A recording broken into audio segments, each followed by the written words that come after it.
5 reasons bakit nabura ang Facebook din ni Rendon Labrador. Hindi ninyo matanggap na yung iniidolo nyo ay totoong buhay. Yun po ang katotohanan. Nung nagkaroon ng Rendon Labrador, doon nyo nalaman lahat. Doon sila na-expose lahat na mahina pala silang mag-isip. Real talk, di ba? Real talk talaga eh. Ngayon nyo nalaman. Kaya nagagalit kayo sa akin ngayon kasi hindi nyo matanggap na nga ang idol ko. Opo, pasensya na po. Sinabi ko lang yung masakit na katotohanan. Nga po, yung mga idol ninyo. Wala po tayong magagawa doon. At gusto ko silang tulungan. Yun gusto ko pa silang tulungan para tumalino sila. Pero masama pa rin ako eh. Di ba? Chinek natin. At yan nga talaga. It's true, confirmed na wala na talaga yung Rendon Labrador na page na merong millions of likes and followers. Ayan. Tapos, pati na rin pala yung kanyang second account na Rendon Labrador Fitness. Ganyan din. So, hinanap ko, mukhang yung mga naka-connected na Facebook pages, ganyan talaga. Pero, natuklasan ko na may nag-succeed siya. Ayan o, nag-succeed siya sa pag-create ng Rendon Labrador na another page, no?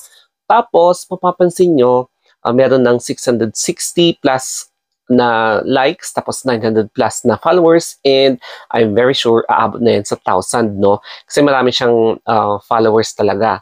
And tignan natin. Nag-create ng bagong page si Rendon Labrador sa kanyang Facebook. And meron agad 661 likes, tapos 901 followers. And tignan natin kung ano yung mga na-post niya. So, in here, Reels 1 hour ago. Ito yung mga most popular na kanyang na mga pangalan about sa kanya na trending. And then dito yung upload ng kanyang kapatid, no. Ayan, ni-share niya. Tapos meron ulit siyang Reels.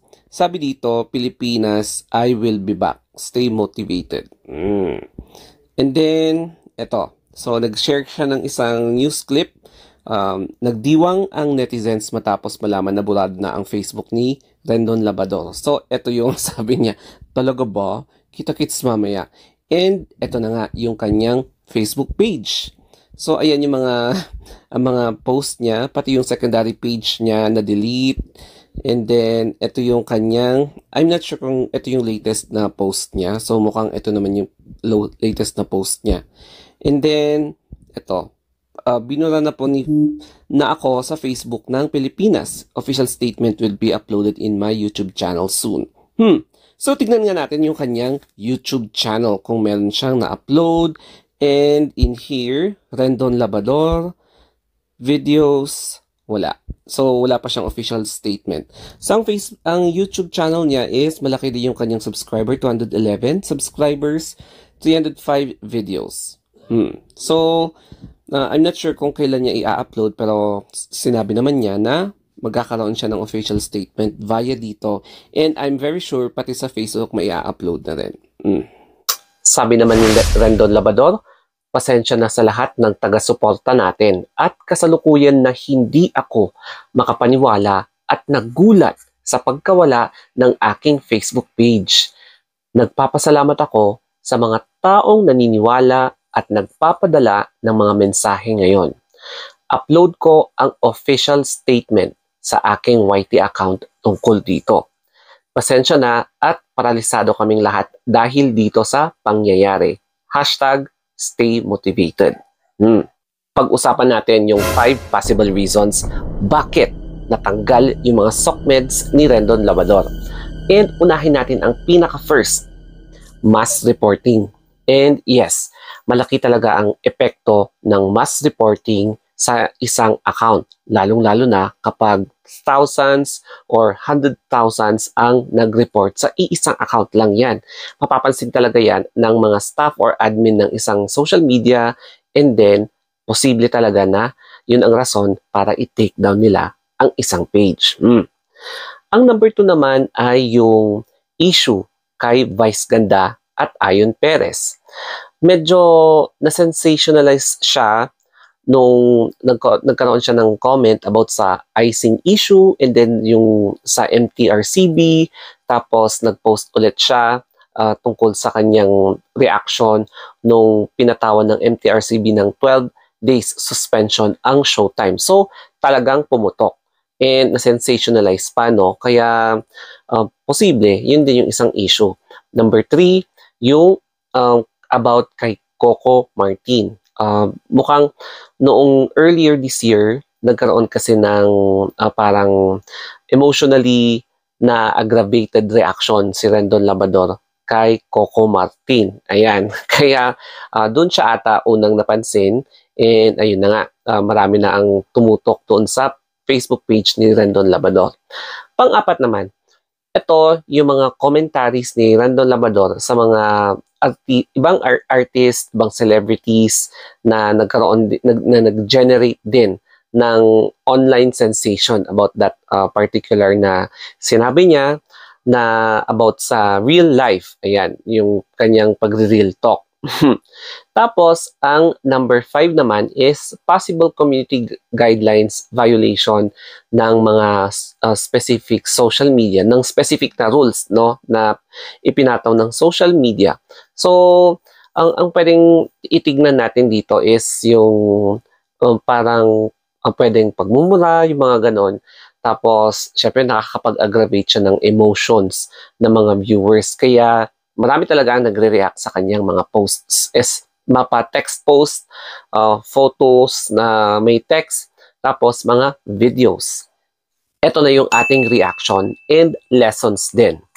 For me, makaka-relate ako dito kasi for once, na-take down or suspend yung account ko doon sa YouTube. So, alam nyo yung naramdaman ko na parang mas worst yung feeling mo kaysa manakawan ka, kaysa masunugan ka ng bahay, yung mga ganun na feeling na grabe ang sakit. Mas masakit pa kaysa sa breakup o kaya sa paghihiwalayan yun ng jowa mo. Ganun katindi yung feeling na naramdaman ko. So, ang ginawa ko, syempre, nag-research ako paano ma-reinstate yung account ko. So, nanonood ako ng mga tutorials o kaya testaments doon sa YouTube, Facebook, mga ganun, TikTok, paano ma-retrieve yung account mo na na-disable or suspended. And ginawa ko lahat and boom, bumalik nung nag-appeal ako after 1 day. So, buti na naibalik sa akin yung account ko sa Facebook, ay sa YouTube. And sa Facebook naman, yung monetization, na-demonetize ako, tapos sabi, effective for 90 days. So, syempre, as in, ang tagal nun. 9 days, 3 months, more than 3 months pa nga yun eh. And then, bumalik yung monetization ko. So, parang ganun yung feeling. Ramdam ko yung ramdam niya. And, ang isang lesson na pwede mong gawin is mag-reflect, no? Binasa ko yung community guidelines, tapos tinignan ko kung saan ako nagkamali doon, ni-recheck ko yung mga videos ko, dinilit ko yung mga videos na medyo iba, and then nag-edit ako, yung mga ganon, talagang nilinisan ko yung mga channel ko, tsaka yung page ko. And then, naibalik naman. Kaya, yun ang pinakamalaking lessons sa mga content creators katulad ko.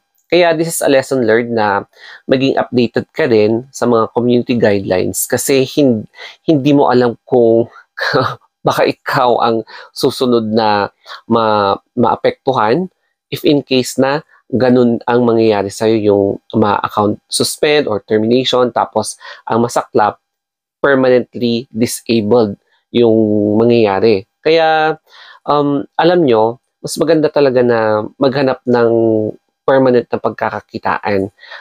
Maghanap ng work, yung talagang legit na work. Hindi yung nagre-rely ka lang sa social media. Kasi nothing is permanent. Kaya mas maganda talaga na gamitin mo yung education mo kasi yun yung ticket mo talaga in your future. Okay, so I hope na may natutunan kayo dito sa video and I'm sure may mga makaka-relate dito, especially sa mga natanggalan ng accounts, na disabled or na-terminate or na-suspend yung mga page, accounts, ayun, or profiles. So, that's it guys. Always remember na i-check ang guidelines.